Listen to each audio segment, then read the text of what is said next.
Hola, buen día. Mi nombre es Sandra Espinosa, soy alumna de la maestría en Educación Especial y el día de hoy vamos a platicar un poco sobre algunos problemas de lenguaje que pueden presentar nuestros alumnos. Bueno, como docentes, a lo mejor hemos tenido algún alumno con alguna dificultad para expresarse, para hablar, para comunicarse y lo catalogamos como un alumno que no quiere participar o que es apático cuando realmente tenemos un problema de lenguaje.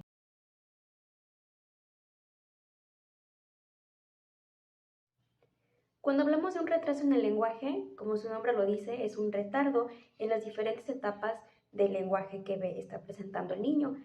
En esto nos referimos a que cuando un niño sigue dependiendo de gestos para comunicarse, algunas palabras sueltas y que incluso no articula de manera correcta algunas palabras que niños de su edad ya hacen.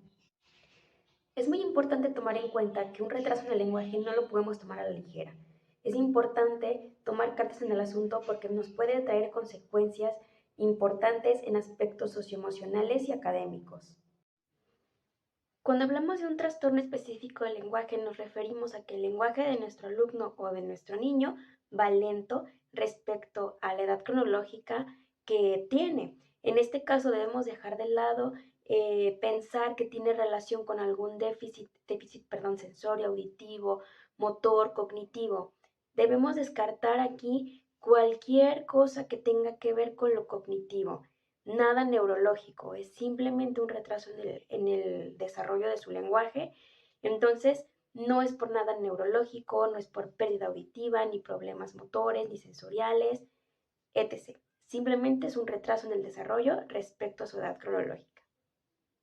Un trastorno específico del lenguaje es muy común en la población infantil y es importante abordarlo de manera multidisciplinaria. Y es importante abordarlo de manera oportuna porque les trae muchos problemas a los niños en cuanto a la comprensión y expresión de pensamientos y emociones. Es un obstáculo importante en cuestión de aprendizaje escolar, aspectos socioemocionales y nos trae mucho riesgo en cuestiones también para futuro, en la adolescencia. Ahora, ¿cuál es la diferencia entre un retraso del lenguaje y un trastorno específico del lenguaje? Bueno, en el último, en el trastorno específico del lenguaje, se necesita apoyo logopédico, terapia del lenguaje. Y bueno, su intervención va a ser un poco lenta y es un poquito más complicado.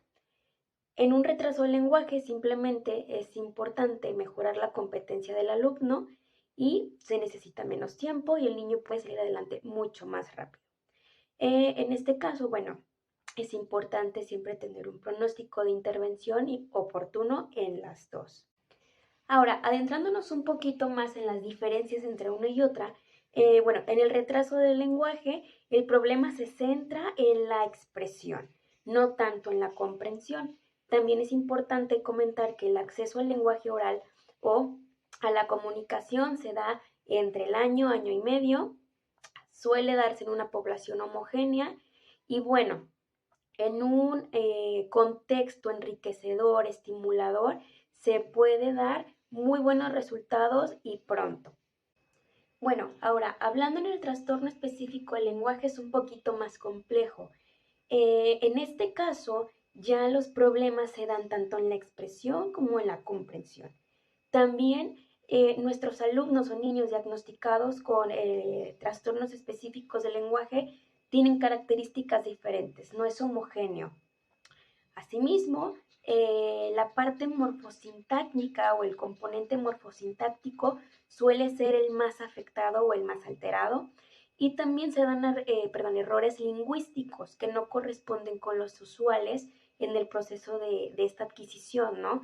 Y nos referimos a que tenemos alteración en la articulación de algunos fonemas como la L, la R, las trabadas, incluso podemos tener omisión o sustitución de los mismos. Ahora, ¿cómo podemos diagnosticar o cómo podemos determinar si es una o es otra? Con la evolución del mismo. Viendo la evolución del lenguaje que tiene el paciente o el niño, es que nos vamos a identificar a cuál corresponde.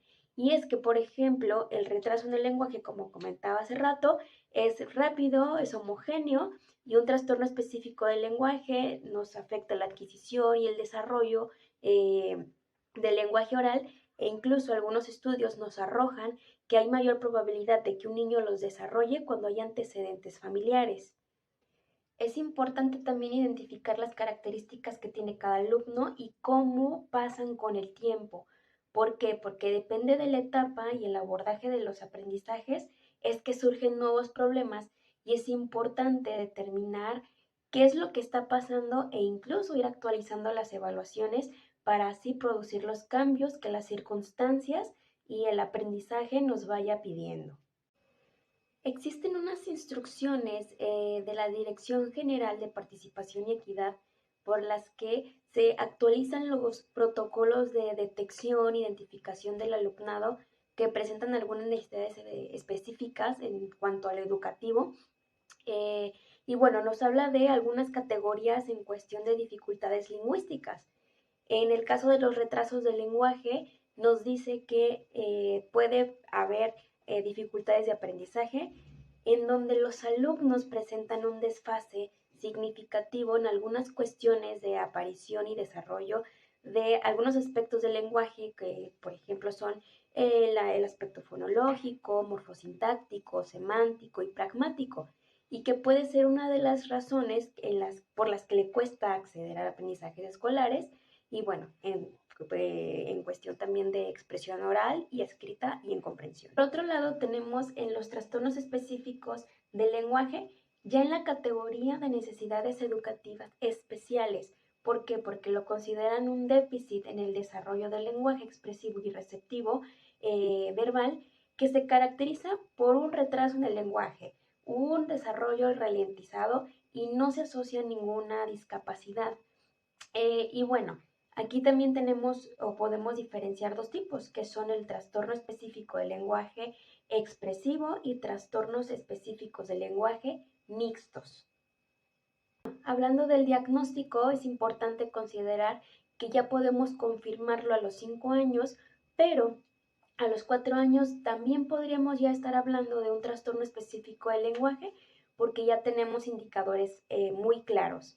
También actualmente tienen vigencia dos déficits, que son el primero que es el fonológico sintáctico y el otro déficit que es sintáctico semántico. El comité propone estos tipos de déficit porque en ambos nos habla de una deficiencia en la comprensión del lenguaje que puede estar afectada en mayor o menor grado. Y bueno, también nos habla que es importante hacer evaluaciones o diagnósticos específicos.